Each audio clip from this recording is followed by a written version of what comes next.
Hello friends, आपका स्वागत है हमारे चैनल पर। मेरा नाम है ध्रुव और आप देख रहे हैं द लर्नर्स कम्युनिटी। आज की वीडियो में हम बात करेंगे fifth semester BA honours generic course के अंदर आने वाले एक सब्जेक्ट जिसका नाम है 20th century world history 1900 to 1945। ठीक है, विश्व इतिहास जो कि 1900 से 1945 तक का था। ये आपका यूनिक पेपर कोड है। आज की वीडियो में इस सब्जेक्ट के क्वेश्चन पेपर को देखेंगे। बीए ऑनर्स जेनरिक का ये आपका हिस्ट्री का सब्जेक्ट है।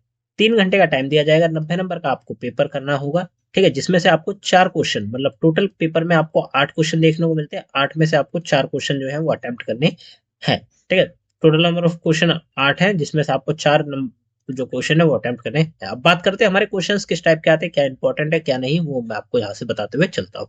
पहला क्वेश्चन आपका बनता है, what do you understand by world history? विश्व इतिहास से आप क्या समझते हैं, आपको ये बताना है। ठीक है, विश्व इतिहास का जो टॉपिक है वो इंपॉर्टेंट है, रिपीटेड है। ये बीए में भी रिपीटेड हो चुका है, बी ऑनर्स में भी ये रिपीटेड टॉपिक है। तो आप विश्व इतिहास क्या है इसको अच्छे से पढ़ के जाइए, इसको अच्छे से समझ के जाइए।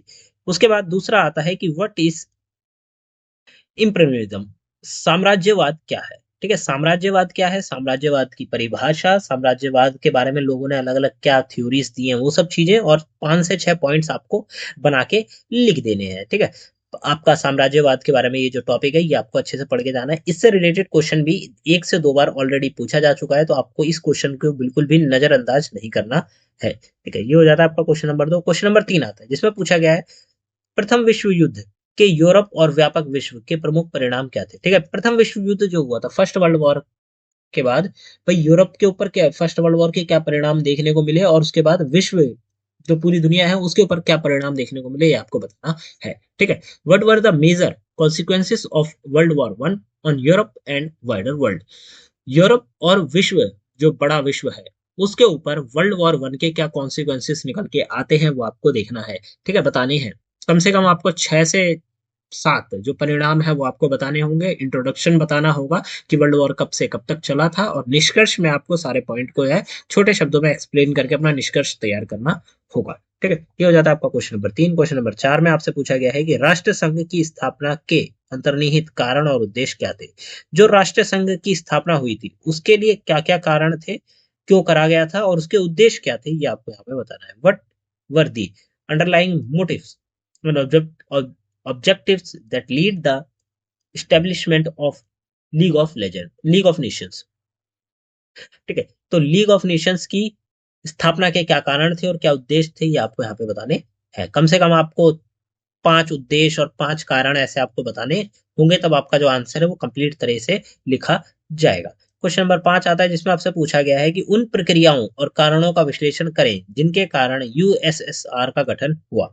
ठीक है, 1917 में सोवियत क्रांति के बाद यूएसएसआर मतलब सोवियत संघ का गठन हुआ था। ठीक है, तो उसके लिए कौन कौन से कारण हैं वो आपको यहाँ पे बताने हैं। उन कारणों के बारे में, और वो जो पूरी की पूरी प्रोसेस थी वो आपको यहाँ पे बतानी है, उसे प्रोसेस को एक्सप्लेन करना है।